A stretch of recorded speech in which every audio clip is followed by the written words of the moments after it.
Hey folks, Colin here from Sumthins Recording, and today I'm going to show you how to deal with clipping on drums when you're mixing. Today we're looking at clipping on drums in the mix, but before we dive in, if you are looking to dial in a repeatable workflow for getting professional sounding drum mixes, then I want you to go through my 3-step framework for mixing drums workshop. This workshop will walk you through my 3-step process that I use on almost every mix for getting pro drum mixes right from your home studio. It is a 100% free to watch, on-demand video training, and you can get access to that by clicking the link below in the video description. Completely free video training for you to watch. Let's jump in here now and look at clipping on drums. So I got this mix up and running here, and I got to the toms, or the floor tom in particular here, and there were like 2 different sounds on the floor tom. It was kind of a wonky situation. Now I didn't want to go through trying to sample replace this little fill here because it's just one tiny fill. The rest of the floor tom sounded great. Didn't feel like swapping in a piece here, but I want to show you how you can deal with if you have one piece that clips in your drums, just one little piece that jumps up, maybe it distorts a little bit. I want to show you how to deal with that inside the mix here. So I'm going to back up, play you the track here so you can hear what it sounds like. You'll hear the pass inside the mix, and then I'll solo up the drums so you can hear it inside the drums, and we'll look at the floor tom by itself as well. So here's our full mix here.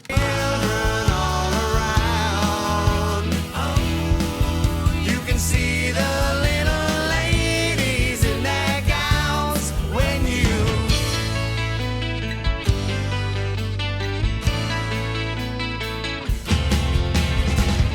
look through any.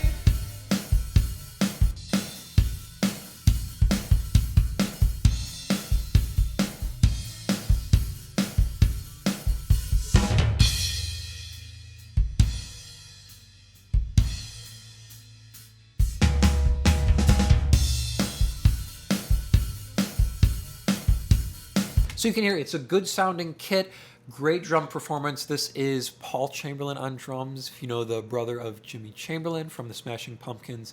Fabulous, fabulous drummer here. So we have a great performance, but maybe not the best capture on the floor tom. So take a listen to the floor tom here. We have 2 different fills on the floor tom. You can hear the first one is pretty wonky, it clips, it distorts a little bit, and then our second one is a little bit more natural sounding. So we can use that one sounds fine, but I want to show you how to deal with this one here, so take a listen.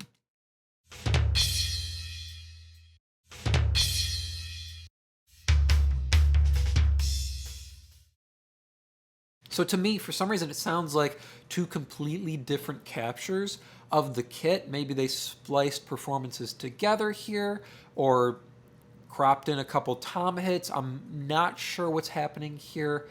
But like I said, great performance from a great drummer, but maybe not the best capture of the floor tom on the miking or the level setting, the gain structure, because we have like 2 different sounds going on the floor tom here. Maybe there's some weird compression going on. I'm not sure, because even the cymbal comes through a little bit more on the first hit here, and then you can hear it's like in the background on the second hit, which is where we want it to be on the toms here.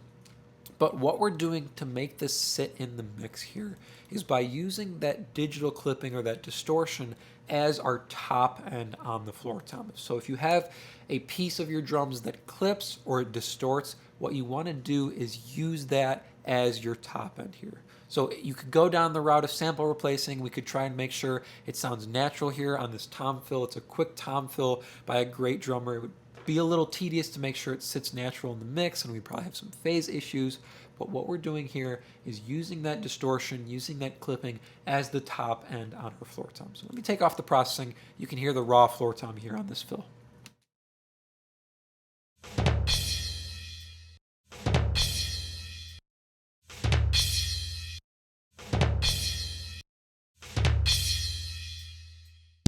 When you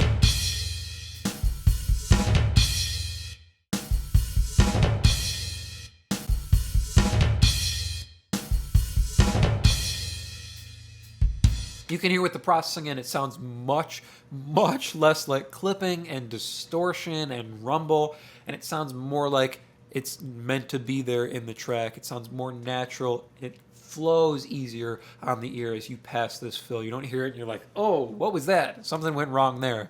It sounds more natural inside the track here. So one more time, with and without the processing, just the floor tom.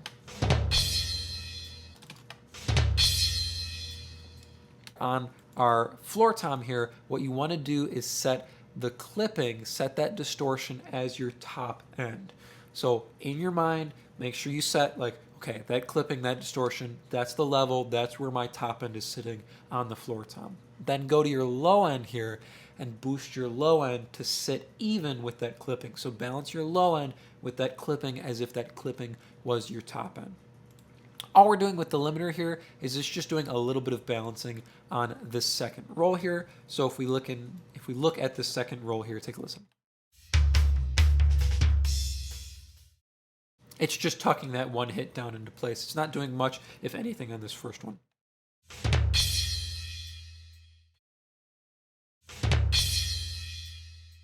Just a dB to tuck it back in, make sure our tom stays even throughout. I'm going to take this low boost off now, and you can hear how suddenly our balance is off, and it sounds, again, more like clipping, more like distortion in the top end of our floor tom.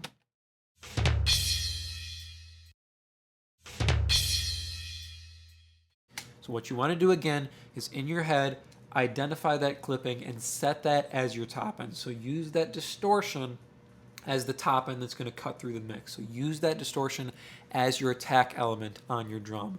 Then all we're going to do here is boost up our low end to balance with that clipping, with that top end that we're using as the attack. So I'm going to loop this tom fill here and slowly boost up the low end till it balances out with that clipping, with that distortion.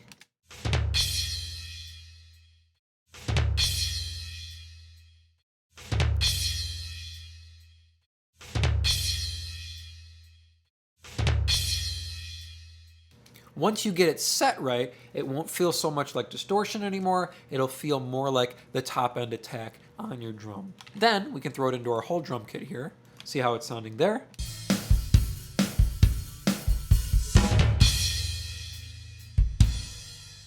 Feeling a little bit more natural inside the whole kit. And then let's add the rest of the track in and see where we're sitting there. You can see the little ladies in their gowns when you. It's so quick there. We're using that distortion as our attack element, so it feels more like the stick attack once we balance the low end with it. Goes by so fast, you don't even notice it inside the mix there, inside the entire track. And then we get to our next floor tom hit and everything feels normal. Look through any window, yeah, any time of day. Quick review here, what you want to do if you have a piece of your drums, one hit that goes by, it has some clipping, some distortion on it. What you want to do to balance it inside your track, balance it inside your mix, is use that distortion, use that clipping as your top end, use it as your attack element on your drum. Then balance your low end or your low mid or your fundamental on the drum against that top end clipping or that top end distortion, and it will give you a more natural sound on the drum. I hope that was helpful for you. As I mentioned at the beginning of the video, if you are ready to level up your drum mixes, then I want you to go through my 3-step framework for mixing drums workshop.